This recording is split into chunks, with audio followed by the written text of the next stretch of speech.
Hey everyone, this is Pastor Brendan Hayes here from Kalgoorlie Seventh-day Adventist Church. We've been going over a series called the big questions of life and sort of asking the really important things that help us determine who we are and why we're here on this earth and all that kind of thing.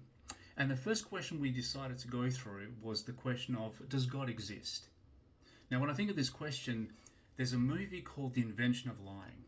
And the basic premise of this movie is that the character played by Ricky Gervais is in a world where everyone has to tell the truth. No one can lie. You're forced to be honest even when it's a brutal reality that you have to share with someone. However, this one particular character discovers that he is able to actually lie. And he begins to use this to his advantage. He gets what he wants because the world doesn't comprehend what it means to be a liar in this world. So later on in the film, he's visiting his dying mother in hospital, and to alleviate her fears about death, he tells her about a wonderful place where she'll go after she dies, a place where there are loved ones who have passed away before her that are now alive, and where there's no sickness, no pain, and she'll be eternally happy. So in order to further this idea, which challenges everything that people know in this universe, he has to explain it further. And he suggests that all of this is possible because of a man in the sky. And the stories he tells start to get too much for him to handle. Now, the main actor and the director and writer of this movie, Ricky Gervais, is a well-known atheist. And essentially what he's arguing about, or arguing for in this movie, is the notion that people only believe in God because there's a promise of some hope or something beyond this life. And in his mind, by using it in connection with this movie, he's saying that it's not real. He's saying that we trick people into accepting religion by promising some kind of future reward. So it leads to that important question, does God exist? And it's a fair question, one we should absolutely challenge ourselves to answer. And to me, this is the most important question that you could ask of yourself. Think about it this way. The reason this is the most important question is that no matter how you answer, everything further down the line is impacted by that first question. Questions such, well, if God does exist, what is he like? How can we know him? What does this mean for meaning and purpose in my world? And where did I come from? What happens when we die? Where do I get my sense of morals and ethics from? Now, I'm aware posting this on a Christian church platform, most people that are looking at this video are going to answer yes, absolutely. But it's important to know not only what we believe, but why. Why do you believe in God? When we look to the Bible, we've got a bit of a problem here because it doesn't have that focus of trying to prove God's existence. He just is. So in order for us to get an essence of an argument for God, we need to look outside of Scripture in this particular case. But we do get some help from the Bible a bit later on. Now, on the off chance there is a non-believer or someone who's thinking about it but hasn't really answered that question, and you're watching this, I hope you'll be challenged and that you will seek to know more. I genuinely think that these big questions that shape how we look at the world, they all too often they go unanswered.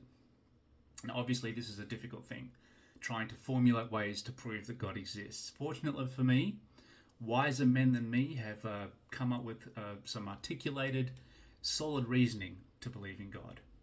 The first is put forward in clear terms by an apologist by the name of William Lane Craig, and it's the cosmological argument. It goes, if something begins to exist, then it must have a cause. The universe began to exist, therefore the universe has a cause.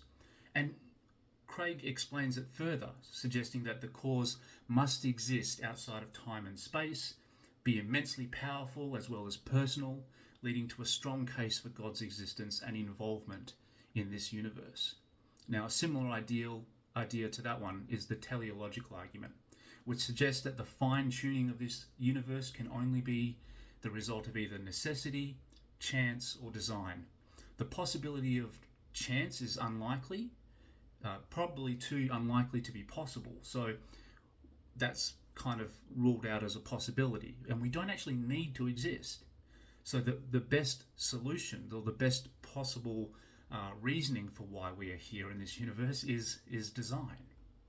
Another argument, one that's put forward in C.S. Lewis in his book Mere Christianity, is the moral argument. And it's expressed in various ways, but it's generally centered around absolute moral standards. In other words, if there are moral absolute standards, then there must be an absolute moral lawgiver, essentially God.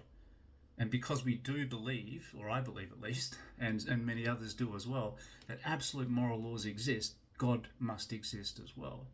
And we can break these down further and what it means to us as individuals. The reality is that we exist and we have all these arguments that help us make sense of the world and to understand God. And for me personally, why I serve him, why I follow him.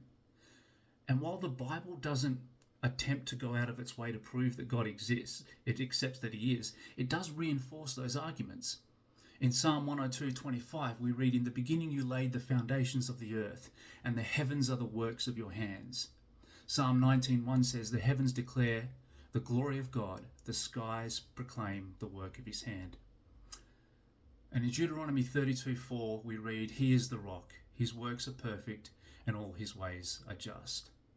So I can look at these arguments and see there's a greater purpose. There's something above and beyond me as a human being on this earth. There's something above and beyond everything in this world. And I believe that someone is God. Now, it points to something greater, and along the way, as we go through this journey together, all those other questions will come up as well, and we'll look towards the answers for them. And I hope that you guys will join us as we explore this more and more. We've been going through this for about a month or so at Kalgoorlie Church. If you have any questions, you want to comment, make some dialogue back and forth, feel free, and I'll do my best to answer as best I can. And again, this is an opportunity for us to continue to strengthen our faith, to know not only what we believe, but why. And I hope you'll join us on that. In the meantime, God bless you all. Keep on praying until the building shakes, Acts 4:31, and we will see you next time. Cheers, guys.